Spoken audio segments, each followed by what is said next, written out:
కొంచెం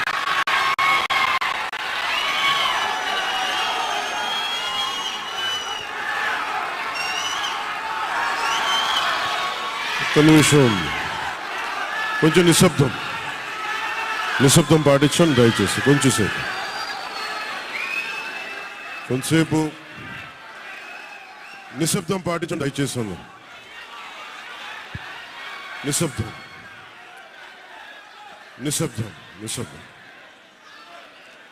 నిశ్శబ్దం దయచేసి. అందరికీ వాల్యూమ్ పెంచండి.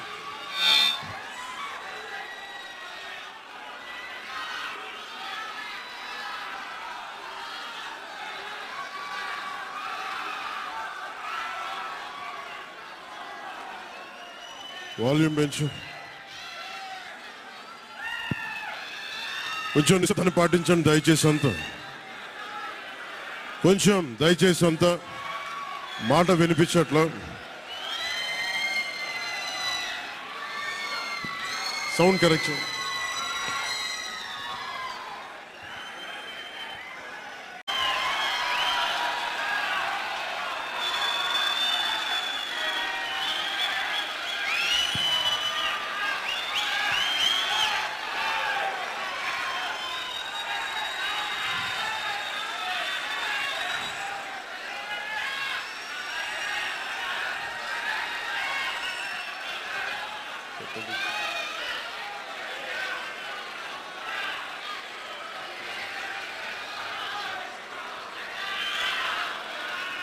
అందరికీ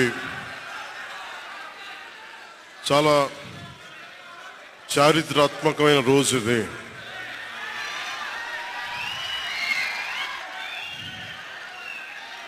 చాలా కొంచెం నిశ్శబ్దం పాటించండి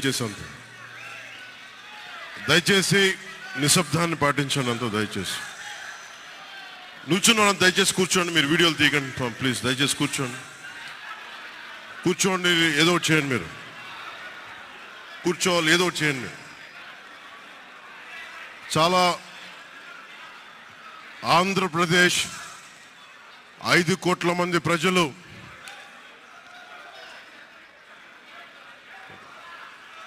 మీరు కూడా కూర్చోండి. చాలా చారిత్రాత్మకమైన తీర్పిచ్చిన రోజు ఇది. ఏ మాటకైతే మనం కట్టుబడి ఉన్నామో ఆంధ్రప్రదేశ్ ప్రజలకి జవాబుదారీతనంతో ప్రభుత్వం స్థాపిస్తాం, ఏ మాట మీద మనం చెప్పామో కూటమి ప్రభుత్వం ఆ మాటను నిలబెట్టుకుంటుంది. ఈరోజు మీ అందరికీ జనసేన పార్టీ ఆఫీస్ కేంద్ర కార్యాలయం నుంచి, ఈ వేదిక నుంచి ఒకటే చెప్తా ఉన్నాను మీ అందరికీ. వైసీపీ వైఎస్ జగన్ గారు కానీ వారు మన వ్యక్తిగతంగా నాకు శత్రువులు కాదు. ప్రజాస్వామ్యానికి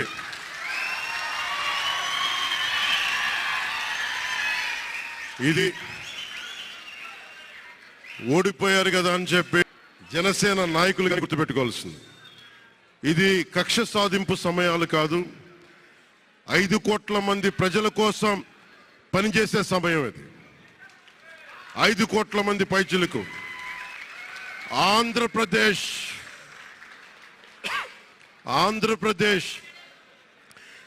విభజన జరిగినప్పటి నుంచి ఈ రోజు దాకా మనం అడుగుతూనే ఉన్నాం.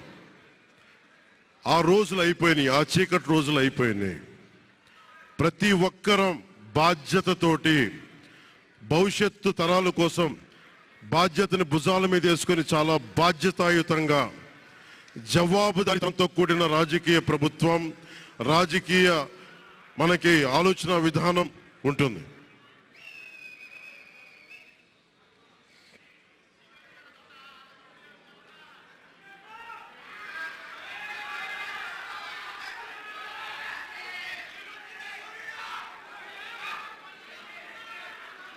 నేను ఆలోచిస్తూ ఉన్నాను ఒక క్షణం, ఏం మాట్లాడాలి ఈరోజు అని.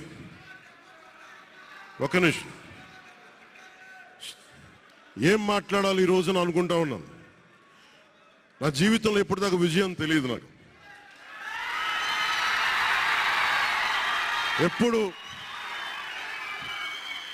ఎప్పుడు ఒకే ఒకసారి సినిమాల్లో ఉన్నప్పుడు తొలి ప్రేమ అనే విజయం చూశాను.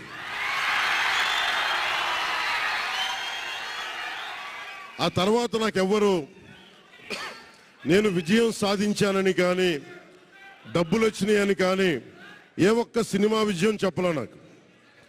నా జీవితం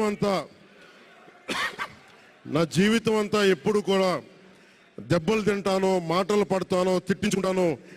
నేను ఎంత ఎదిగా నాకే తెలియదు. మీ గుండెల్లో ఈ రోజు నన్ను తీసుకొచ్చి 21 గెలిచే వరకు నాకే తెలియదు.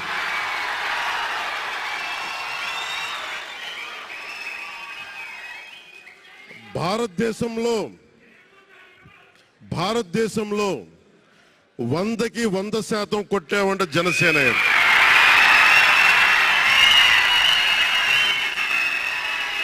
నూటికి 100.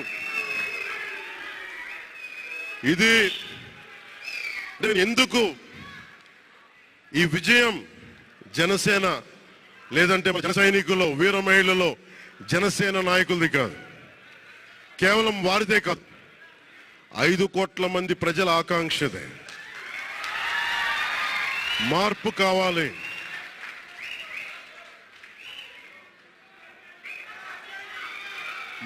కావాలి. పాలన మారాలి. ఇవన్నీ చాలా మంది కోట్లాది మంది ప్రజల ఆకాంక్ష. ఈరోజు ప్రజల తీర్పు. బాబు మీరు ఇద్దరు కూర్చోవాలమ్మా దయచేసి. నువ్వు పక్కకు వచ్చామ్మా, నువ్వు పక్కకు రా. నువ్వు కొంచెం ముందుకన్నారా, మీరు కొంచెం ముందుకు రండి అమ్మా, మీ ఒక అడుగులు ముందుకు రండి. మీరు కూర్చొని ఇబ్బంది పడతాను, దయచేసి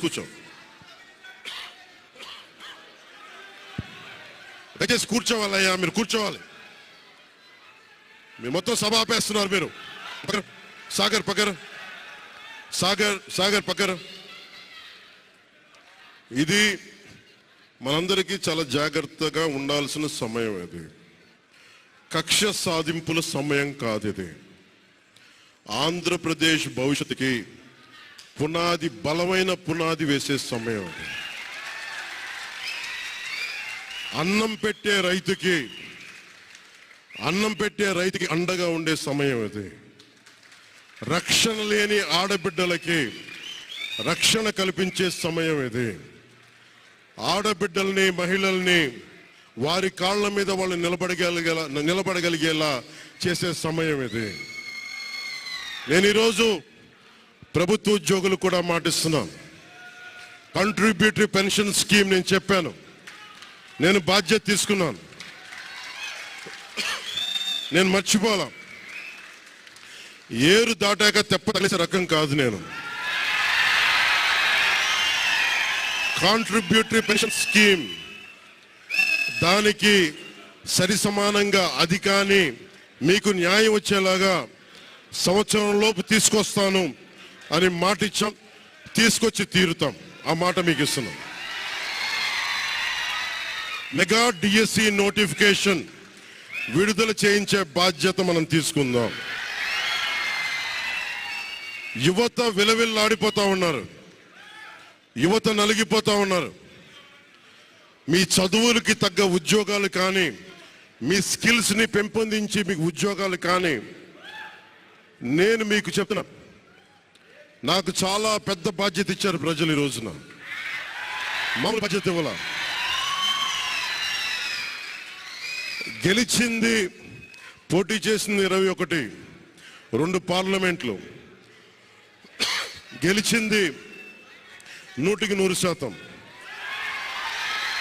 కానీ బాధ్యత ఎంత ఉందంటే 175 సీట్లు మనమే గెలిస్తే ఎంత బాధ్యత ఉందో అంత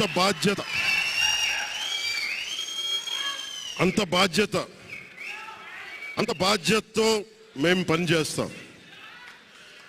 యువత నలిగిపోయారు, నేను మర్చిపోలేదు. ఆడబిడ్డలు ఇబ్బంది పడిపోయారు, మేము మర్చిపోలే. సగటు మధ్యతరగతి మనుషులు నలిగిపోయారు. రోడ్లు వేయలా, గుంతలు వేశారు, అరాచకం చేశారు. అవన్నీ శాంతి భద్రతలు చాలా చాలా బలంగా ఉంటాయి. మీకు నేను మాటిస్తున్నాను. అతి తక్కువ వ్యవస్థల్లో రాజకీయ ప్రమేయం చాలా తక్కువ ఉండేలాగా, అధికారుల్ని వారి పని చేసుకునేలాగా ఈ ప్రభుత్వం ఉంటుంది, కూటమి ప్రభుత్వం ఉంటుంది. రైతుకి కష్టం వస్తే హక్కును చేర్చుకునే ప్రభుత్వం తప్ప తిరస్కారంగా చిన్నచూపు చేసే ప్రభుత్వం అవ్వదు మనకి ఈ కూటమి ప్రభుత్వం.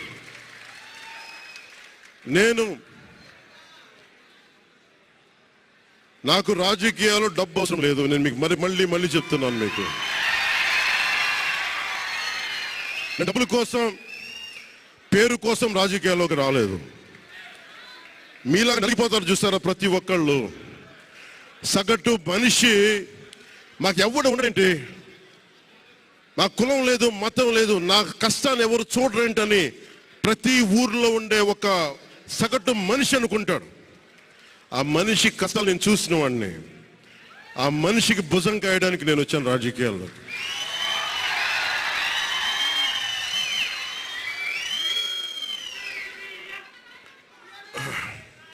ఎక్కడికి ఓడిపోయాను 2019లో ఓడిపోతే నా మానసిక స్థితి ఎలా ఉందో ఆ రోజున, ఈరోజు గెలిచినప్పుడు కూడా నా మానసిక స్థితి అలాగే ఉంది. అంతే ధైర్యంతో ఉన్నా. గెలుపు నాకు బాధ్యత ఇచ్చింది కానీ అహంకారం ఇవ్వలేదు, రాదు. ఇంకా భయం వేసింది. అందరూ నాకు శుభాకాంక్షలు తెలియజేస్తా ఉంటే నాకు భయం వేసింది. ఎందుకంటే ఇల్లు అలకగానే పండుగ కాదు ఇది. ఇల్లు అలకగానే పండుగ కాదు. చాలా చాలా బాధ్యత కూడుకున్నది. భీమవరం, గాజువాక 2 చోట్ల ఓడిపోయినప్పుడు ఈ రోజున ఇంతమంది ఉన్నారు. ఆ రోజున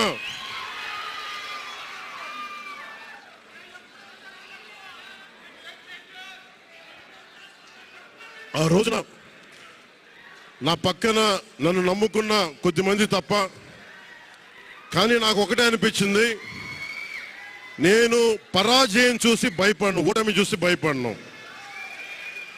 ఓటమి నాకు బలం ఇస్తుంది, ఓటమి నాకు ఉత్సాహం ఇస్తుంది అనుకున్నాను. దేనికంటే నేను ఒకటే నమ్మాను. చిన్నప్పుడు తిరుపతిలో యోగా నేర్చుకుంటున్నప్పుడు ఒకటే నమ్మాను, ధర్మో రక్షితి రక్షిత అని. నువ్వు ధర్మాన్ని నమ్మితే ధర్మం రక్షిస్తుంది అని. ఎప్పుడో ఒక 30 సంవత్సరాలు ఇంకా ముందే 18-19 ఏళ్ళప్పుడు చదివితే ఈ రోజున ధర్మం కోసం నిలబడ్డాం. ధర్మం కోసం నిలబడితే ధర్మం ఈరోజు మనంటే నిలబడింది. అందుకని మనస్ఫూర్తిగా ఏ శక్తి అయితే కనిపించని ఆ పరాశక్తి, కనిపించని ఆ దేవుళ్ళందరికీ కూడా దయచేసి అరవద్దు. కనిపించని దేవుళ్ళందరికీ కూడా ఈరోజు నేను కృతజ్ఞతలు తెలియజేసుకుంటా ఉన్నాను. మనస్ఫూర్తిగా మీ అందరికీ, పిఠాపురం ప్రజలందరికీ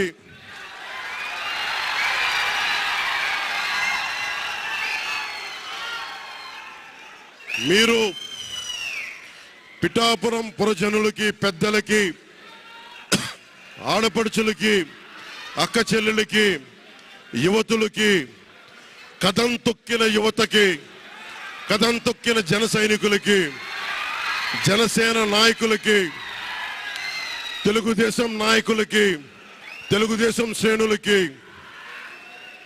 తెలుగుదేశం నాయకులు వర్మ గారికి, వారందరికీ కూడా నా ప్రత్యేక కృతజ్ఞతలు తెలియజేసుకుంటా ఉన్నాను. మీరు పిఠాపురంలో పవన్ కళ్యాణ్ గెలిపించలేదు.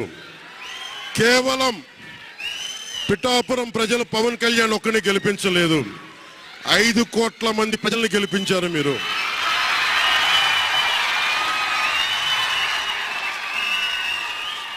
నాకు బలం ఇచ్చారు. ఈరోజు మీరు గుండెల్లో పెట్టుకొని ఓడిపోతేనే ఇంత బలంగా నిలబడినవాడిని, ఓడిపోతే ఇంత బలంగా నిలబడ్డవాడిని. మా ఇంత గెలిపించి కాదు మీరు ఇచ్చింది, చిన్నపాటి జయం ఇవ్వాల, ఆకాశం అంత విజయం ఇచ్చారు మీరు నాకు, మాకు, మా కూటమి ప్రభుత్వానికి.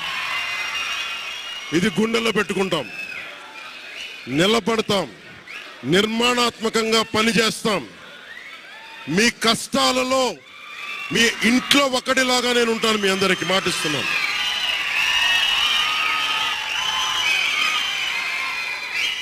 మీ ఇంట్లో ఒక్కడిగా ఒకటే గుర్తుపెట్టుకోండి, మా ఇంట్లో మా కుటుంబ సభ్యుడు నాకు కులాలకి, మతాలకి, ప్రాంతాలకి అతీతంగా ప్రతి ఒక్కరూ ఆలోచించాల్సింది, మా ఇంట్లో కుటుంబ సభ్యుడు పవన్ కళ్యాణ్. మా వాడు అసెంబ్లీలో అడుగు పెడుతున్నాడు, మా కష్టాల కోసం మాట్లాడతాడు, మా కష్టాల కోసం నిలబడతాడు అని చేసి చూపిస్తాను. ప్రభుత్వం ఎలా ఉండాలి, అధికార యంత్రాంగం ఎలా ఉండాలి, రాబోయే రోజుల్లో మీకు అందరికీ చేసి చూపిస్తాం. మళ్ళీ ఒక 10 నిమిషాల తర్వాత మళ్ళీ వచ్చి మాట్లాడతాను. చంద్రబాబు గారు వచ్చారు, వారిని కలిసి మళ్ళీ వచ్చి మేము ఇద్దరం మాట్లాడతాం.